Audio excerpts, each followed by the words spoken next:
नमस्कार मित्रों, मैं राम मोहन उपाध्याय अपने YouTube चैनल वेदिका उपाध्याय में आपका हार्दिक स्वागत करता हूं। मित्रों, आज की इस वीडियो में हम लोग आज दिनांक 17 फरवरी 2024 को आयोजित उत्तर प्रदेश कांस्टेबल परीक्षा के उत्तर कुंजी के संबंध में चर्चा करेंगे। यह वीडियो सेकंड शिफ्ट में पूछे गए सामान्य अध्ययन के प्रश्नों पर आधारित है। हमारा पहला प्रश्न है, भारत का सबसे बड़ा अंतर विभागीय अभिसरण कार्यक्रम ऑपरेशन कायाकल्प निम्नलिखित में से किस राज्य की सरकार द्वारा शुरू किया गया था?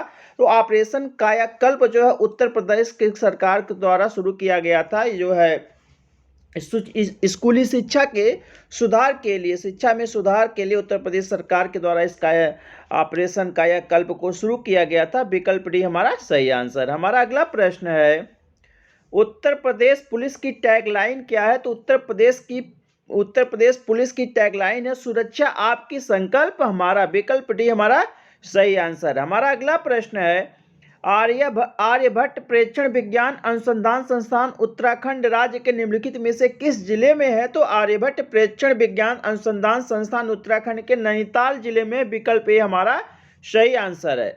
हमारा अगला प्रश्न है, G20 का पूर्ण रूप क्या है? तो G20 जो है 20 देशों का एक समूह है जिसको हम ग्रुप ऑफ 20 कहते हैं। विकल्प बी हमारा सही आंसर है। हमारा अगला प्रश्न है, संयुक्त राज्य अमेरिका में स्थित ग्रैंड कैनियन निम्नलिखित में से किस नदी द्वारा निर्मित किया गया था? तो ग्रैंड कैनियन जो है वह अमेरिका में कोलोराडो नदी पर निर्मित किया गया है। ग्रैंड कैनियन कहाँ पे? अमेरिका के कोलोराडो नदी पर है। विकल्प डी हमारा सही आंसर है। हमारा नेक्स्ट प्रश्न है, भारत में राष्ट्रव्यापी जीएसटी का विचार सबसे पहले निम्नलिखित में से किसके द्वारा प्रस्तावित किया गया? तो भारत में राष्ट्रव्यापी जीएसटी का विचार सबसे पहले जो है केलकर टास्क फोर्स के द्वारा प्रस्तावित किया गया था। विकल्प बी हमारा सही आंसर है। हमारा नेक्स्ट प्रश्न है, भारत का निम्नलिखित में से कौन सा पड़ोसी देश भारत के साथ भूमि सीमा साझा नहीं करता?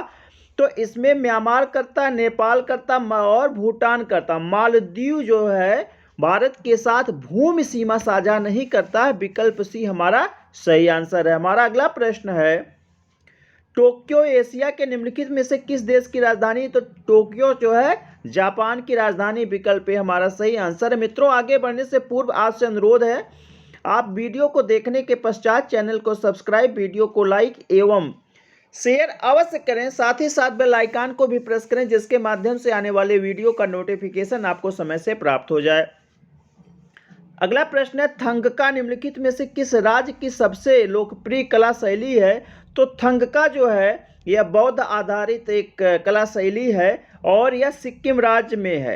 यह कहाँ पे प्रचलित है? सिक्किम राज्य में प्रचलित है। विकल्प ए हमारा सही आंसर है। हमारा नेक्स्ट प्रश्न है, नर्मदा नदी निम्नलिखित में से किस में मिलती है? तो नर्मदा नदी जो है वह मिलती है अरब सागर में। वह अरब सागर में मिलती है। विकल्प बी हमारा सही आंसर।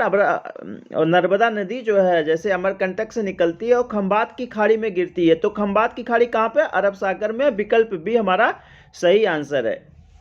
अगला प्रश्न है, उन गीतों के नाम बताइए जो राधा और कृष्ण के दिव्य प्रेम का गुणगान करते हैं, विशेष रूप से ब्रज में लोकप्रिय है। तो यह जो है ब्रज में प्रचलित जो लोकप्रिय गीत है जो राधा और कृष्ण के प्रेम से संबंधित है उसको हम रसिया के नाम से जानते हैं। विकल्प सी हमारा सही आंसर है।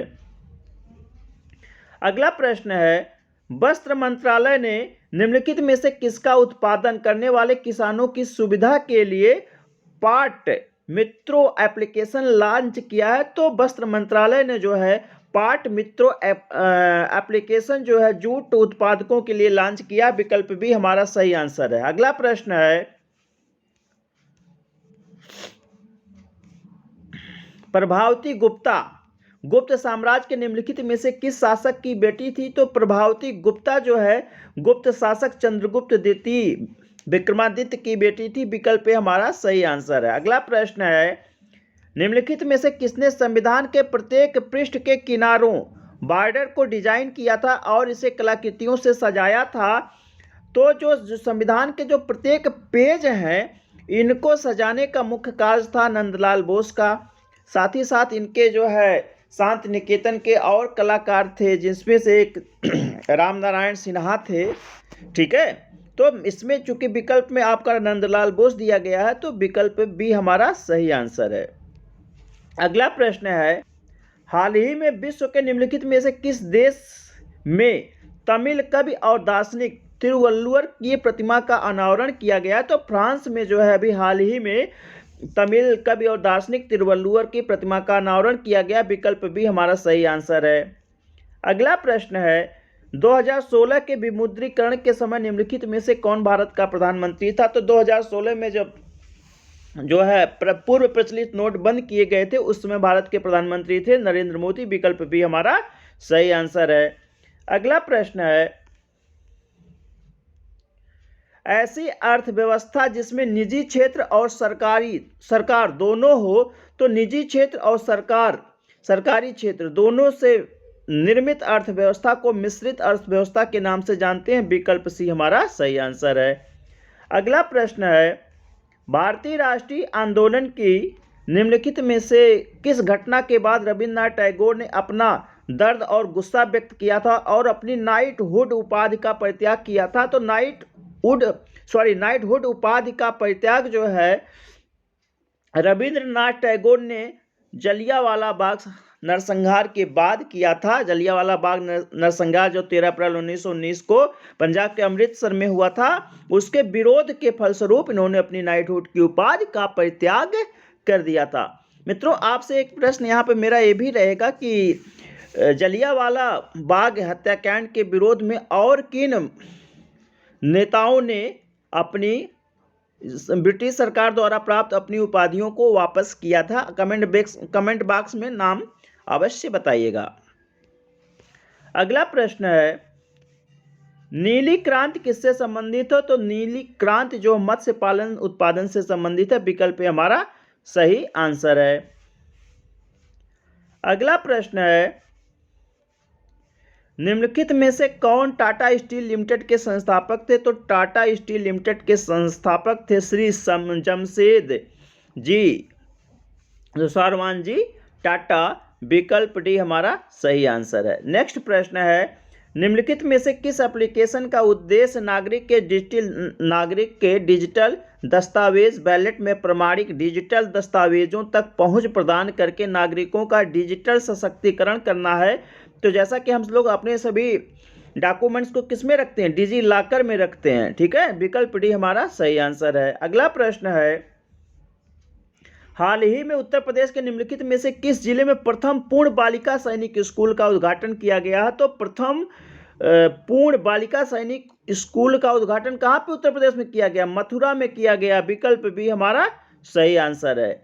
अगला प्रश्न, निम्नलिखित में से किस बैंक ने रुपे नेटवर्क पर भारत का पहला कारपोरेट क्रेडिट कार्ड लॉन्च किया है? तो भारत का पहला कारपोरेट क्रेडिट कार्ड जो है रुपे नेटवर्क पर लॉन्च करने वाला बैंक है इंडस इंड बैंक है।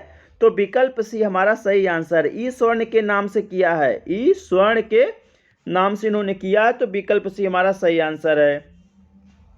हमारा अगला प्रश्न है, याया तसो भारत के निम्नलिखित में से किस राज्य केंद्र शासित प्रदेश में स्थित पहला जैव विविधता विरासत स्थल है? तो याया तसो जो है भारत के लद्दाख में स्थित पहला जैव विविधता विरासत स्थल है। विकल्प डी हमारा सही आंसर है।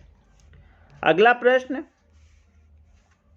उत्तर प्रदेश राजस्व संहिता 2006 के अनुसार राज्य सरकार प्रत्येक जिले में कितने कलेक्टर, इसमें सहायक या अतिरिक्त कलेक्टर शामिल नहीं, नियुक्त करेगी? तो जो प्रत्येक जिले में एक मुख्य कलेक्टर होगा और उसकी सहायता के लिए अन्य अतिरिक्त या सहायक कलेक्टर की नियुक्ति की जा सकेगी। तो विकल्प बी एक हमारा सही आंसर है।